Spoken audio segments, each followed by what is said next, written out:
In order to generate word of mouth marketing, people need to be able to talk about you or have a reason to talk about you.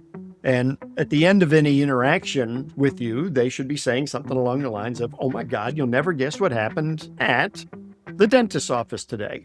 And because that conversation usually doesn't happen at the dinner table. Nobody goes home and says, "Oh my God, you'll never guess how the oil change was today." It just, these things don't come up in conversation. But if it was an experience, then yes, this does come up. Generate word of mouth marketing. People need to be able to talk about you or have a reason to talk about you. And at the end of any interaction with you, they should be saying something along the lines of, "Oh my God, you'll never guess what happened at the dentist's office today." And because that conversation usually doesn't happen at the dinner table. Nobody goes home and says, "Oh my God, you'll never guess how the oil change was today." It just, these things don't come up in conversation. But if it was an experience, then yes, this does come up.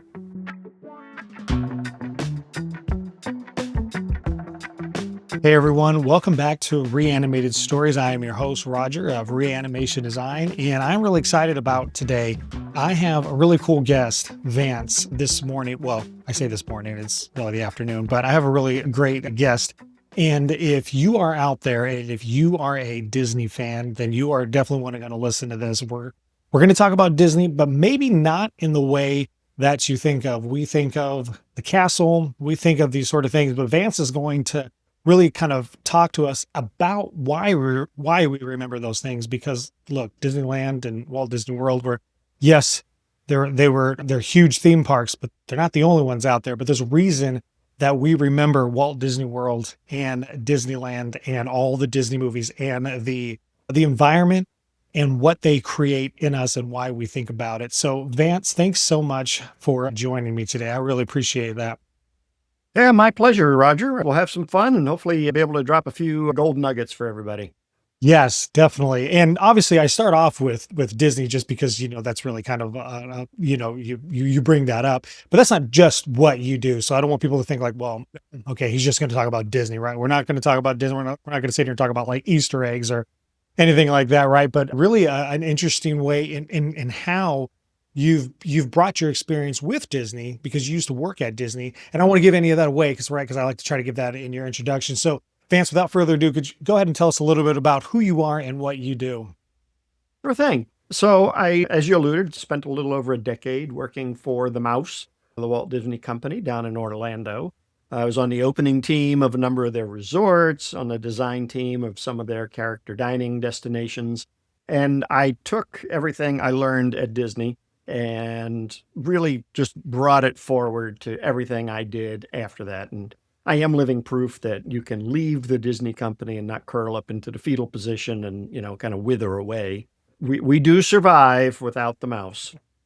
But, what I realized, especially in starting my own businesses, so here in Maryland for the last 20 years, I've owned 3 home service businesses. Got a mold remediation company, a Oriental rug washing facility, and a carpet cleaning company. And I've taken all of the Disney principles and really put them in place in those 3 businesses. So if I can Disneyfy a carpet cleaning business, there isn't one out there that I really can't. And what I mean by Disneyfy is creating experiences out of the mundane. So we all have boring, mundane things we have to do day in and day out to keep the business up and running. Disney has just figured out a way to create an experience out of all of that. So that's what I really work with businesses on when I'm consulting with them, is how do we create experiences that are going to then create what we would call raving fans for life, or the boring term, customer retention. I just wrote an article this weekend. I have in my Disney artifacts collection, I have a 1976 guest study that they did. Demographics, psychographics, the whole kit and caboodle. And one of the amazing things is this is before internet or, anything like that. So they mailed these things out, and the people that responded actually had to go and find a stamp and put it on the envelope to mail it back. So these people really wanted to give Disney their thoughts. And one of the biggest things that was on there was people's intent to return within the next 2 years. More than half of the people, this is 1976 numbers. Now the number is insane. It's like Right. 80%. But Yeah. in 1976, more than half, it was like 54% of the guests who had been to Disney said they were coming back. That is a huge number. And Disney understood that, oh my God, okay, this is, you know, we've got something that's really working here, because getting a new customer is not cheap. Getting new customers is very expensive. Keeping your customers is relatively inexpensive. So for my home service businesses, it cost me $136 to get a new customer in the front door. It's the pay-per-click ads, it's the guy answering the phone, all that stuff. But it only cost me $23 a year to keep a customer. And so every time we serve an existing customer, we're already, $100+ more profitable. And to think that Disney was thinking this way, 50 plus years ago, stuff's bubbling up now, but it's always been around. And Disney's known about it for a long time. Yeah, that's such a huge thing. When so growing up, I had but I had grown up in California. So I've been to Disneyland a few times. But I remember, because I went to a private school, we had a senior trip down to Disney World. And obviously, we were used to Disneyland, but now you go to Disney World where it's, you take Disneyland and you split it up into all these different parks. Yeah. But I remember, leaving there and being like, Mom, Dad, we have to go to Disney World, right? Because it was such an experience. We unfortunately never were able to make it, but a few years ago, yeah, I want to say it was right around 2022 or something like that. I was able to take my wife and our two sons. We had some family down there. We went to go check them out. And that's the thing that always is what I'm reminded of. Yes, it's fun. Yes, it's cool. But it's like you said, it's the experience. It's how they make you feel, right? It's you go Right. into the ride and how I think of the one where I can think of what it is. It's called like Goofy's Train Ride or something like that. But you're in this experience, and then you find out the cast members, they can't break character, right? Like there's all these sort of things that bring in that experience. And it also reminds me of in business. I remember reading this article of this one. Now this was back then, right? It was like CDs, and when you would order a CD, I can't remember what name it was called, but what they would do is that they would send you email updates and they would say, the ceremony has started. We've carefully wrapped your, CD and this and that, and we've stood in Right. a line and we've put it in there and we've placed it in this box, and it was this experience of like, you're not just getting a CD, right?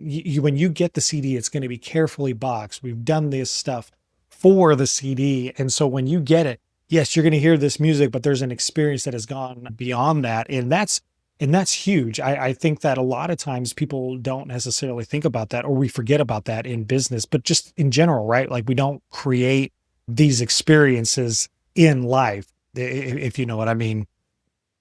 Well, and that's where you get, the price elasticity as well.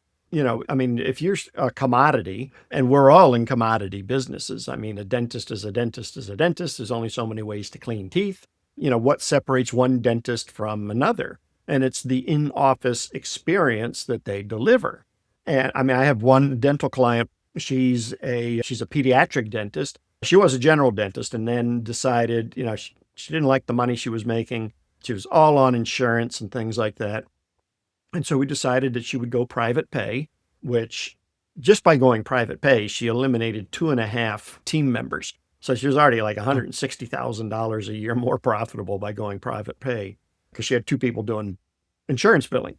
But then she niched it down a little bit further to be only a pediatric dentist. And her favorite movie was Peter Pan. And so she turned herself into the pirate dentist. So she dresses It's like cool. Captain Hook, and her assistants all dressed like little Mr. Smeeze, and they walk around the office saying "arg." Yeah. She's got a line out that the kids can't wait to go to the dentist Yeah. because of the experience she has created. So even stuff that we don't like, going to the dentist, things like that, if the experience is right, you could have a line standing at the door waiting to buy your thing. Yeah. Yeah. The idea of creating an experience and doing something like you said, I mean, here, just where I'm at, I could probably say there's at least 3 or 4 dentist places, right? Just within like a mile radius, right? But it's the experience that makes the difference, right? Because I mean, like you said, a dentist is a dentist, web designer, right? SEO, marketer. I mean, I always tell people there's 8 billion people in the world. 7.5 billion of them are marketers. Congratulations, you've met another one, right? And Yep. but it's the experience. It's the difference between one marketer versus another, and the follow-up and the stories that they tell and the experience and listening and all of that sort of stuff. It's huge. And I think that a lot of times the idea of an experience is not something that we really take into account. And when we forget that aspect of it, not just in business, but we think about that in life, I think that, when we do that, we're going to have a bigger impact on people, just like how Disney has made an impact. Like I said, I grew up in California. You have Knott's Berry Farm, you have Magic Mountain, and they try to recreate that experience to an extent. But obviously, none of them are doing that to the extent that Disney is doing that. And I think that's important because you see that they have that at the very core of who they are. So if someone's thinking like, okay, well, how do I create an experience? So Vance, you've talked about this stuff about how Disney has really created this, how dentists have done that. What can I do to start thinking about that sort of stuff? Or like, how does somebody start thinking about that, whether it's in the personal life, whether it's in business, whichever it is? Yeah. So the first thing you have to do is something that's not very sexy, which is map out your customer journey. And you need to identify every point that your business comes in contact with your prospect or your customer. And I mean, every point from beginning to end needs to be identified.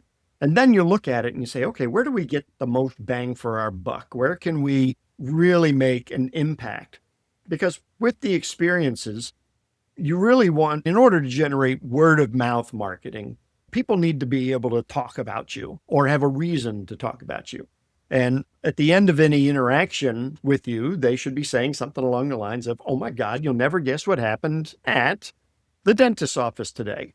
And because that conversation usually doesn't happen at the dinner table. Nobody goes home and says, oh my God, you'll never guess how the oil change was today. It's just, these things don't come up in conversation.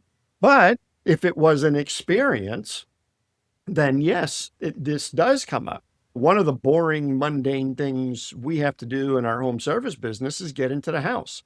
If we can't get into the home, we can't do our service. And so we created this entire entrance theater production of getting in. And it's going to take me longer to explain it than it does to actually do it. But so Yeah. we park in the street. We don't park in the driveway. God forbid I got an oil leak and I got something else I got to clean up. Technician gets out and he's in a clean uniform because he carries extra uniforms with him. He also doesn't smell because I forbid cologne and I forbid smoking. Nothing worse than the Marlboro man who just took a shower and Axe showing up in your living room, right? He goes up to the front door. He's got his special mat with him that he lays down. He's got his bag and a little gift. He knocks on the door and we don't ring the bell because friends knock. Take a couple of steps back from the door. Mrs. McGillicuddy will answer the door. We say, hi, my name's Josh. I'm here to create your healthy home. May I come in? We don't just barge in. And then we do an exaggeration of wiping our feet, a little bit of theater on that special mat. We put booties on our clean shoes. And as we're entering the home, we give Mrs. McGillicuddy a gift. Now, when was the last time you had a home service person, pest control or plumber, give you a gift before they did any work in your home? I'm going to Yeah. probably hazard Never. a guess. They haven't. And so that's our theater. That's our experience of getting into the home. We took something boring and mundane, something we have to do, and we created an experience out of it. Now, the gift, just real quickly, is nothing extravagant. It's a custom little blue box. It's got a bottle of carpet spot remover in it, a little bag of Entenmann's cookies, and a note from me saying, thanks so much for allowing us into your home. And when we implemented that gift, a couple of things happened. One, we certainly stand out from everybody else because ain't nobody doing what we're doing. And the other thing is that giving the gift starts a process called reciprocity. So I give something to you, you feel compelled to give something back to me. Mm. So when we implemented the gift, we saw a 26% increase in our mid-tier package, or an additional $65,000, $70,000 in additional sales every single year, just from that little gift. Wow, that is impressive. So just on that mid gift, you're getting a 25% extra like year over year.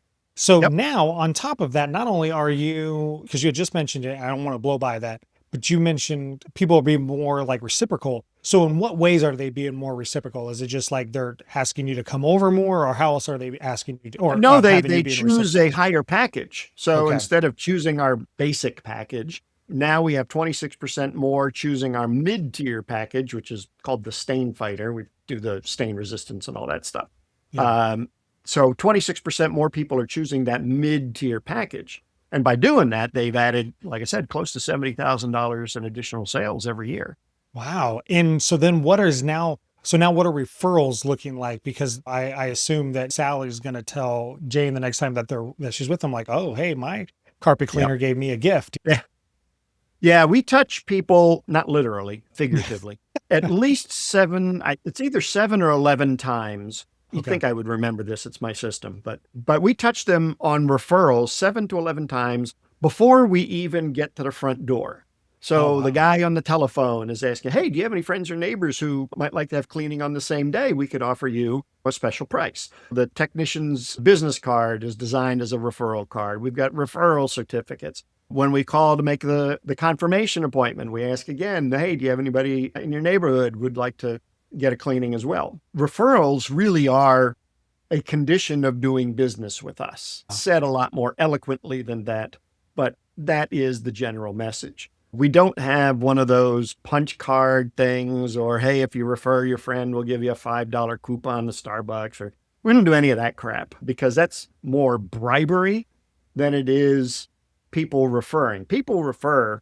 really for two reasons. One, it makes them feel good. Oh, yeah, no, I can help somebody out. And two, it gives them a superiority complex over their friend or relative. I got a guy. You don't. You want my guy? I'll tell you who my guy is. Yeah. And so, yeah, so the gift thing gets our businesses tellable. Yeah. People start talking about it. That's how we get on social media and things like that. And you're like, oh my God, the carpet cleaner gave me a gift when he came in. Nobody's done that before. Yeah. That's cool. Yeah. You just mentioned that. So you're asking even before you've done the job, and then you do it after. You're asking for referrals both before and after that you've done the job. Is that correct? Yep, 100%. I think that's And something that a it's lot. got to Oh, be, it's got to have that feeling of, if you want to do business with us, you have to refer. yeah. The other thing is after the job, or if for anybody who has a service or a product, is you need to have an existence system, because Hmm. it's not your customer's job to remember you. It's your Yeah. job to remind the customer that you exist. And so you need to have a system in place afterwards that is not only going to remind them about you, but also encourage the referrals and also encourage repeat purchases. And that is something that I did not when I first started. I was just, hey, can you give me a review? Awesome, cool. But it's not this system, like you said, this process of reminding them, right? Because the job is done. It's like you said, they're not gonna remember you unless you've created an experience before, during, and then after. And that, yeah, that's really cool. So obviously you've picked this up from Disney and from your years. Tell us a little bit about what you did during those years and what you do now concerning that Disney experience. Sure. My last position there, I was food and beverage manager for the Contemporary Resort. I was on the design and operations team of a little restaurant called Chef Mickey's, which is a character dining destination. Another business lesson for everybody there, this character dining thing. If you think about the masses, they'll go to the Magic Kingdom and you'll have your little cherub daughter. She's 6 years old and she wants to meet Cinderella. And you stand out there in the July hot sun and just melt, waiting to get. And by the time you get up to Cinderella, you're a sweaty, slobby mess. Your kid's probably screaming. And it's just not fun anymore. Yeah. Character dining, You go in the air conditioning, you sit down, you have a cup of coffee or a beer, and Cinderella comes to your table. But you are paying for that privilege. So character dining experience, you're looking $60, $70 a person. With inside the theme park, that autograph with Cinderella is included in your admission price, but you got to spend time and energy to go and get it versus the pay to play version of, oh, they come right to us. So that was really one of the big business lessons is if you want a better experience, you can pay for it and Disney will deliver it. Time and time again, you think about they have fast passes, right? You don't want to wait in line with all of the rest of the schmucks. You get a fast pass and you zing in front of the line. Oh, if they'll pay for that, they'll probably pay to get the way to the front of the line all day long, and they get a private tour guide. Private tour guide is between $4,000 and $8,000 a day, not including park tickets. But you don't even stand in the line. You don't even see the line because they take you in a secret back door to get on one of the rides. And they get you to the front of everything. Dinner shows, you don't even need a reservation. They just get you in. And then even now they have tiers on top of that. So it's really something worth studying. Doing your pricing is people are willing to spend more for an experience. We did a part of one of my presentations, 10% of the population. Okay. So I don't know how many millions of people that is. 10% of our population is willing to spend 30 or more percent for the same product or service just to get a better experience. So if you're selling hammers, right, and the guy down the street has a lousy experience, maybe it's one of those big box stores and there's really no hammer aisle. It's probably in the hardware aisle, which is actually 6 aisles. And it's a bad experience. And they probably charge you $5 for the hammer. Then you go to your local hardware store where it's 3rd generation Jim and Joe Bob running the place. But when you walk in there, they give you the friendly greeting. They ask you, hey, how was the football game last night? And they're talking high school, not pro. And there's fresh coffee available. And they're giving out quarters so that you can feed the meters that are in front of the store. Their hammer costs $15. But people gladly pay it for the experience of going and seeing Jim Bob or whatever his name is and having a little conversation with him while you buy your hammer. Yeah. And that really brings also the distinction between relationship building versus a transaction, because people will pay for that because they want to feel wanted. They want to have that experience. They want to be able to be like, yeah, I got my thing here. And just like you had said earlier, I have a guy, right? Like you should go, oh, you paid for that. Let me tell you about where you should really go get. It's a little bit more expensive, but man, the experience there is way different. And that was even, I remember, not necessarily to the Disney extent, but I remember that even when I worked at Starbucks, this idea, and they somewhat lost it, but it's this idea of a third place. It was like when people come in, it was immediately like, hey, welcome to Starbucks, that sort of thing. And it was like, hey, how come we didn't say that? And it was a small thing, but it's one of those things where even now as I walk in and I realize, oh, nobody really said anything to me. And it was like, you have this idea of, oh, it automatically felt kind of cold. And even if they may have been busy or something like that, right? But it's this idea of having this experience of that. And it's no, I'll pay a little extra for the coffee or whatever it is. I mean, we've got a coffee shop. They do the roasting here on site. There's a Starbucks down the street. I won't go to, I can't stand Starbucks, but that's besides the point. Yeah, no, I'm down the street is Rise Up Coffee. And Rise Up is probably like Starbucks was 35 years ago. Scrappy. They pay attention. They know your name. They go out of their way to make an experience of you getting your coffee and your food. It's like Cheers. I was sitting there waiting for a business meeting, and I swear easily 50% of the people that came in there, the cashier or the barista knew their name and knew their order. Yeah. It's that kind of personalized experience that gets people to come back again and again. Yeah, no, that's so true. I remember when I was visiting, I was going to the smoothie place because I love smoothies, right?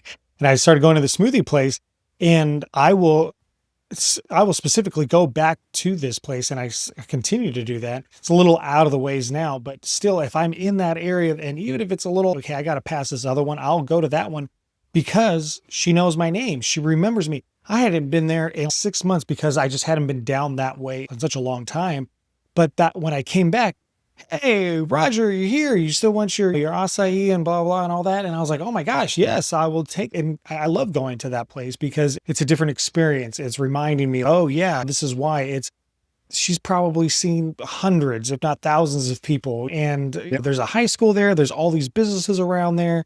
But yet she still remembers my name and still remembers that I always get that one particular smoothie. And I love going back there because it's really cool. I also kind of think, oh man, have I been going here long enough that people now know? Yeah, right. Here? But yeah, no, that is really cool. What is something thinking through now with what you're doing, because you also take people on that experience, right? You're helping businesses, but also employees and groups that will go into Disney, and you'll help them kind of see and study all of that, right? Tell us a little bit about that. Yeah. So I do 3 and 4 day full immersion. I call them boot camps. They're called Making the Magic. And I'll take 30 some odd business owners and we'll go down to Walt Disney World. The entire 3 days is designed as an experience. And we'll spend half the time in the classroom, half the time in the theme parks. I've got a whole bunch of designed experiences. And when we go into theme parks, we're looking for all the stuff that we learned in the classroom earlier in the morning. My main job really is to show you how to adapt what Disney is doing into your industry. So most of the people that I take don't own a Cinderella castle or a roller coaster or anything like that, but they are home inspectors or real estate agents or mortgage broker, whatever. So we don't want to try and copy what Disney is doing. We want to adapt the strategies that Disney has into our industry. And at the end of the 3 or 4 days, you have a blueprint on how you're going to Disneyfy your business going forward when you get home Monday morning. So yeah, it could be a nice little vacation, or what I would prefer is you put your nose to the grindstone for 3 days with me, really learn and dissect what your business is doing. How can you make it better? How can you create those experiences that are going to generate that customer retention, that customer loyalty? And then you can have your vacation on either end. From what I understand, it is a tax deductible trip. Oh, okay. I'll definitely keep that in mind. I'm not an accountant. Yeah. That's cool. I did not realize that. I'll definitely have to look into that. We're talking about this whole idea of experience and retention. You had mentioned earlier, so much of this, it's easier to keep a client versus get a brand new one. And we had talked a little bit about that retention and kind of what you're doing afterwards. But kind of thinking through that, what are some of the things that you know that you're like, okay, these are some of the things that in order to keep your client, because like you said, part of it is to do business with us, you need to refer. What are some of those things that you do after the fact? Because I feel like that's a lot of times where we drop the ball. It's get them in the door, get them in the door. Okay, we got them, do the service, really awesome, get us a review. And then that's about it. And then, we get their money and then they never hear from us again. Yeah, exactly. So tell us a little bit about that. What are some of those things that you're doing that you have found that, man, this is really what's driving that forward? Well, I mean, first and foremost, again, you got to have that personal touch in there. I'm a big fan of handwritten thank you cards. They still work. The old, what would grandma do? Or what would grandma like? So handwritten thank you notes, I still do. I probably send out 10 a week, and they're amazing because nobody's doing them anymore. People actually take a picture and put it on LinkedIn. They're like, oh my God, I got a thank you card and it was handwritten. And people are just amazed by that. The other thing is that you don't always want to be selling to them. So if the only time you ever hear from a company is when they want money, that's not exactly a relationship. That's more transactional. And we want to keep the emotional connection that we created during the service or during the purchase of the product. After the service or after they purchase, they've got that dopamine hit. They're good to go. They're excited about the new thing they got or the service they just got or participating in. We need to maintain that level of energy and that level of emotional connection. I've found the best way to do that is through a newsletter, and not an online newsletter either, because nobody reads those. A physical, touch it in your mailbox newsletter. And the design of it is really entertainment and emotional connection and continuing that feeling. So don't talk about your new Succomatic 4000 that's got the discombobulator valve on it. No, nobody cares about that. Actually, one of the best features in our newsletter that people absolutely love is stupid criminal stories. Don't ask me why, but people love to read about the stupid criminals. We took it out once. I don't know. We have been doing our newsletter, I don't know, 3 or 4 years. I took it out and we got angry phone calls. People were Oh, like, where's the wow. stupid criminal stories? It's like, God, okay, told me a couple of things. One, they like those. And two, somebody's actually reading the newsletter. Yeah.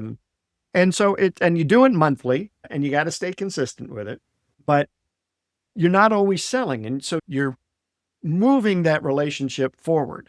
And then I throw in a monthly postcard that will have an offer in it. So that does the selling for us. So you want to have a mix of media and you want to have a mix of messages that you're not always selling, that you're actually there to continue to deliver value. It's really cool. And if anybody's watching, my video is a little off from my audio, so I apologize. But that's really cool. I think that you know what's interesting is that I was just talking to somebody and they were just saying, "Oh yeah, no, handwritten letters. I try to do 10 a week." And I was like, "Oh, that's really good." I think that we've gotten away from that, but it's that tactile thing of somebody took the time. Yes, obviously somebody took the time to write an email, right? But also somebody took the time to sit down and write a postcard and put the stamp on it. And actually, just like you said, way at the beginning of the thing, back in 1976, you said like people put a stamp on it to tell Disney something. And it's Vance actually took the time to write to me and to thank me and to give me some information and give me some value. So Yep. that is really cool. I think that's such a lost art now that I think that's something that could really help you stand out from that. Yeah, 100% it does. So, Vince, as we're finishing up here, thinking about the stories that you've had and the experiences you've had, not only with businesses, but also with Disney and really bringing that customer retention. If someone's thinking about that, if they're thinking like, okay, I really need to start thinking about that. I need to start thinking, okay, I obviously, like you said, I don't have a roller coaster, right? But I don't have a castle. But how can I start to think through like, where do I need to start looking to see how I can create a customer experience that gets referrals, that builds that relationship, and that helps them at the end say, oh man, you need to talk to so and so because I had this great experience. Yeah, like I said, first and foremost, you map out your customer journey and then figure out where those points are. And it's not going to be the same for everybody. Maybe answering the telephone is your number one thing. And so you're going to create an experience out of answering the phone, or maybe it's going to be product delivery or it's going to be service delivery. And like that whole getting into the front door thing, it took us months to come up with that. Some of the things we were already doing. The whole no smoking, no cologne thing we'd always been doing, but then we added the extra uniforms and then we added the special mat, and they were all iterations that we just continued to add. So don't think you got to get it right the first time. Just take one step towards making it better. That's crucial because I think a lot of times we try to think, okay, I got to do all of these things. I got to think of the 3 things before, the 3 things after, the 17 things in between and all that. And it's really kind of thinking through, okay, take that one step and then add on to it, and then add on to it, create that experience one step at a time. Vance, I really appreciate you coming out today. And I love hearing all your stories about Disney and about what you're doing. That's so cool about the whole theatric, the whole idea of coming in and we're going to create an experience that, and you're just cleaning carpets. And that's an experience that they're going to want to tell others about. Vance, if there are, where can people connect with you online? Where can they find you, get your website, all of that? Yeah, sure. Best place is nice and simple. It's vancemorris.com. A whole bunch of resources on there that you can grab that will start you down this path of really beating the pants off of your competition, helping you with pricing structures, creating experiences. But yeah, vancemorris.com would be the first place to start. Awesome. And we will definitely have those in the show notes. Vance, thank you so much for joining me today. This has been really great. So I hope that people connect with you because really creating those experiences is something that is going to set you apart because that takes it from transactional to relational. So thank you so much, Vance. Thank you.